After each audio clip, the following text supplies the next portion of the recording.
well, this is actually a lot better than I remember. What's going on, guys? Welcome back to Animation Station, and welcome to my solo review of Clash of the Red Rangers. Now, I know what you're thinking. You're like, wait a minute, Jack, you covered the Mighty Morphin movie and the Turbo movie in those reviews, so why are you giving this one its own separate thing? Well, for one, it's treated like its own separate thing, because if you watch just the season, it doesn't come up once. And it was marketed pretty much from the beginning as a movie. However, one thing I will complain about, though, is that this should have been labeled as Super Samurai Clash of the Red Rangers and not just Samurai Clash of the Red Rangers, because of the power-ups they use at the end being a direct spoiler. However, thankfully, wikis and other reviews have been able to personify that you have to watch the first 4 episodes of Super Samurai first, then watch this movie, because technically it's counted as the 5th episode of Super Samurai, even though it's its own separate movie. I don't know, it's very confusing. So when I first watched this movie when it first came out, I hated it. I thought it was clunky, I thought it was really badly written, and I thought it was just a cheap gimmick to bring back one of the Red Rangers. Watching it now, I want to say about, 8 years later, something like that.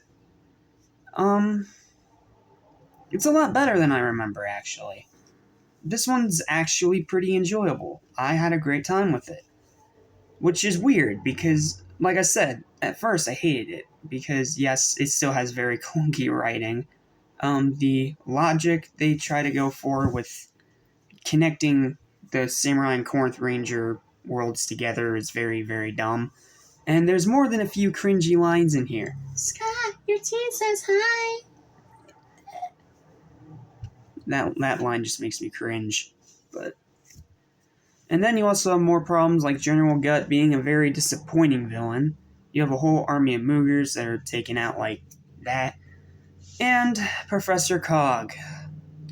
He is not a good villain. He's pretty bad, as a matter of fact. Because he talks all this talk, and sure, he temporarily disables Operator Red's, Megazord. That's fine. The thing that sucks is that after that, he doesn't really do a whole lot. Aside from attempting to turn the 2 Red Rangers on each other. Like, that's really it. Outside of that, he just keeps talking about the sensual water and has this weird, deep voice. Like, I mean, his design's not bad, but, just he's not a good villain. And I don't know why they brought him back later on in Beast Morphers, aside from maybe a joke. I don't know. And yes, let's get to the elephant in the room. In order for Ika Darville to come back to voice Operator Red, he had to go under an alias due to contractual obligations, because he was part of a union. That part sucks, and it definitely hampers the movie a bit, because he never demorphs. I mean, sure, they try to explain it by saying, I don't know if I can breathe the atmosphere in this world, but I mean, like, really?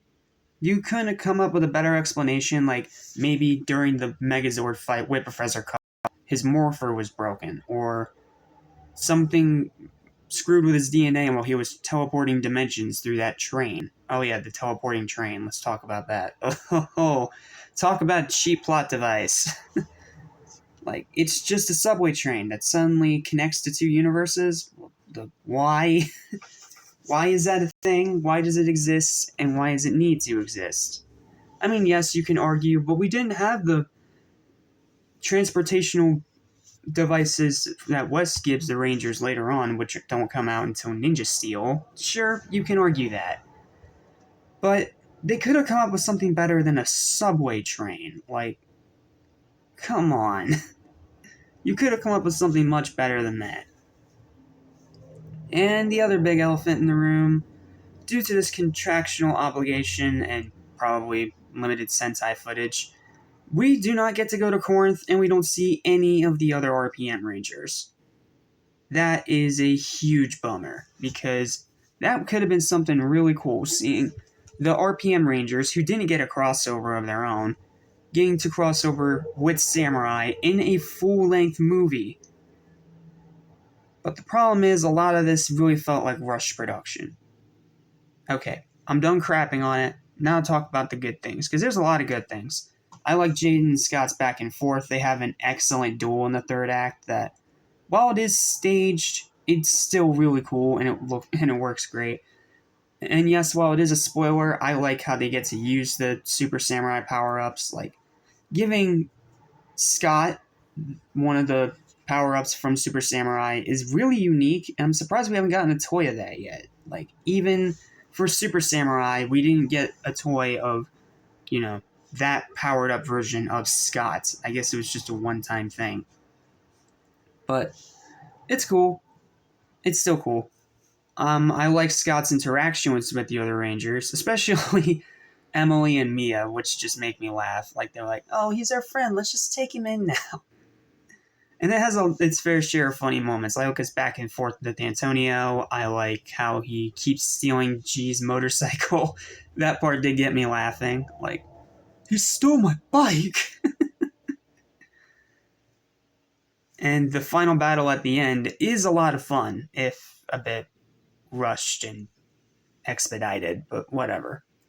And I also feel like the other Rangers need bigger roles to play, but you take all that out of the way, it's still a lot of fun. Not to mention, it's not full length. This is only 45 minutes. So, yes, calling it a movie is a bit of a lie, but when you compare it to Power Rangers standards, it kind of makes sense because these episodes are like, 10, 15 minutes long apiece. So, putting it at 40 minutes definitely feels like it's like a triple length episode.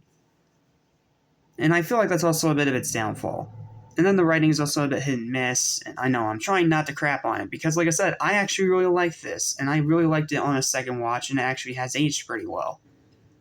It just has its fair share of millennia of problems that keeps it from being great. Like being one of the best crossovers in all Power Rangers, which is still Reinforcements from the Future and both of the Dino Thunder SPD crossovers. Those two are awesome.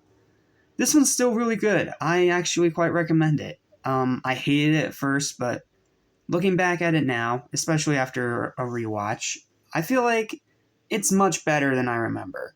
It's not perfect, it's far from great, and it has its fair share of clunky moments and cringy lines and a bunch of other things. And yes, they can't take full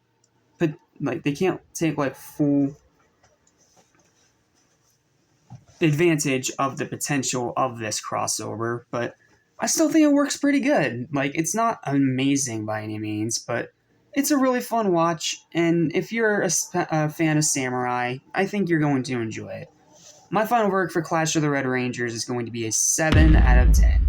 This is a pretty good movie, it's much better than I remember, and at only 45 minutes, it's a pretty easy sit. It's not bad. And it's not nearly as bad as I thought on first watch. Yes, it still has its clunky moments. Yes, I wish they could take full advantage of the whole Samurai X RPM crossover potential, but for what we still got something pretty fun. So, you're a Power Rangers fan? Check it out. Definitely the best of the movies we've looked at so far, that's for sure, because Mighty Morphin Power Rangers was decent, and then Turbo was trash. So, yeah. And that's going to do it for this review. Thank you guys so much for watching. Remember to like, share, and subscribe. And I'll see you guys next time for my review of Power Rangers Super Samurai.